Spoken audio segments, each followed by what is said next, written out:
So this story is about, well, this is one of seven. And the series is called Seven Suitors for Seven Witches. So there will be more books to come, apparently, because it's a group, it's a family of sisters that are witches. Oh, by the way, see, and this is part of the crazy part. This first part is going to be non-spoilery. So we're going to give like an overview of the book, and then when we're going to go into spoilers, because we'll let you know, and then you can be like, sayonara and see you later and go on your merry way. And we're going to have fun with spoils. So, Yeah, but if you want to know what this book is about without that, and if you like are interested in potentially reading it, definitely hang out for this beginning review. yeah, absolutely. Okay, so we have Addison Thornrose, who is the main female character, and Phelan is the king of the Fae. Yep, yep. And Addison is just this, it's she's got this her whole world that is pretty much just kind of twisted on its head right at the beginning of the book. So you get into the thick of it right away. And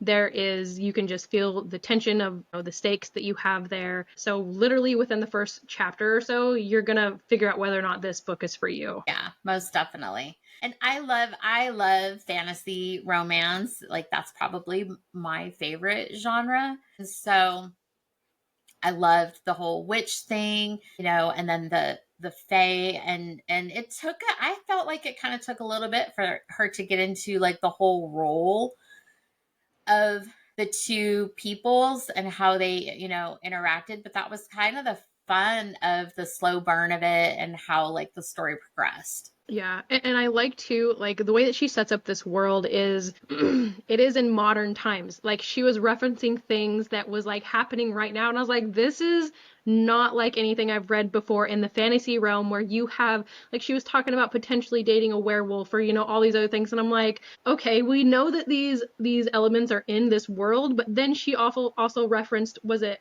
Cat Williams, not Cat Williams, Kevin Hart, or she Oh, referenced yeah, she referenced something that was so relevant, and I was like, this person I could go meet outside. yeah.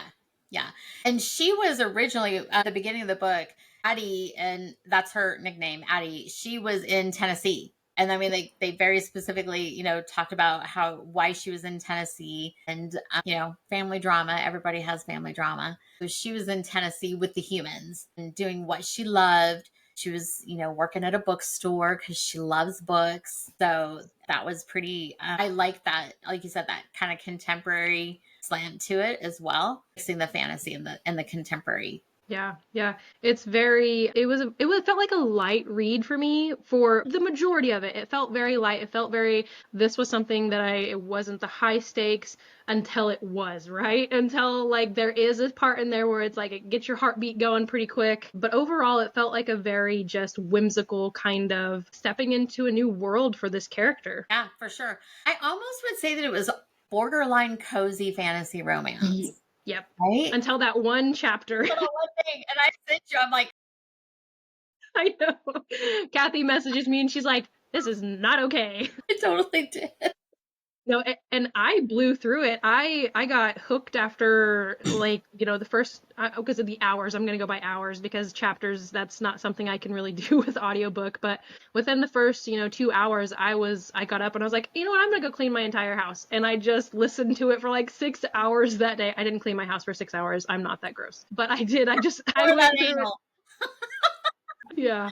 But That's no, I blew through it in like what, 3 days, I think. I was like, "Hey, where are you at?" No, I was like, and I just started a new job, so I'm like, my listening time has drastically been cut down, and I was like, I listened to it every like on my commute to work and home from work, and then when I'm at home cooking or whatever.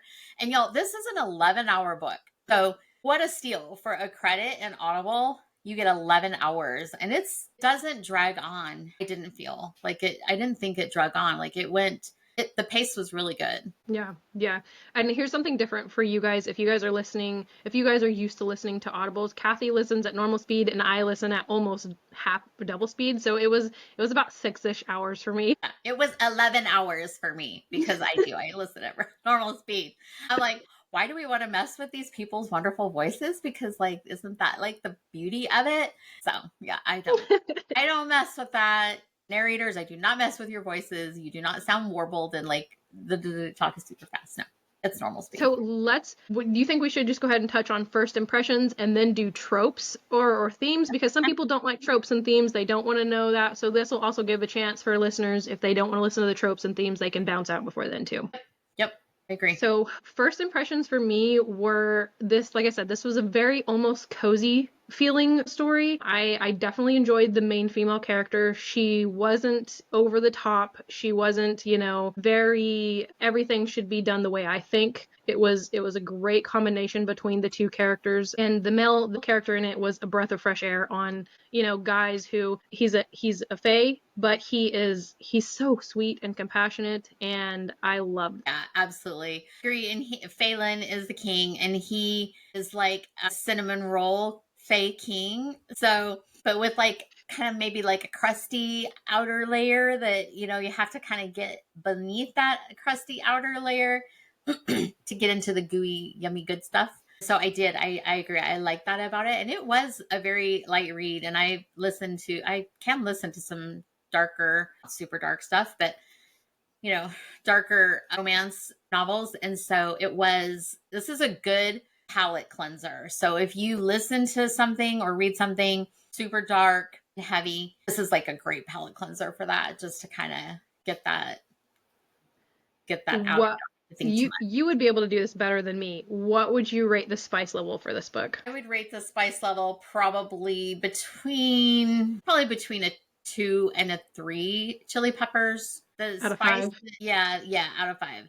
The spice that when they finally did get to the spice, and it is a slow burn, y'all. So if you're wanting quick open door, it ain't gonna happen here. You gotta buckle in. But For the tension there's tension through the whole thing. Like almost immediately there's a beautiful tension. Yes, exactly. And so the spice, when it did get to it was pretty, it was good, but I wouldn't call it super spicy. So I would say maybe 2.5. Yeah, that's fair. That's kind of, and like I said, you definitely have a better, broader genre of books that you've read to compare that to, but I was leaning towards the lower end too. It was definitely a good scene. It was I wanted to keep reading, and it didn't. And the narrators did a great job with it. Yes. Oh my goodness. So good. Okay, so if you don't want to listen to tropes, turn away now.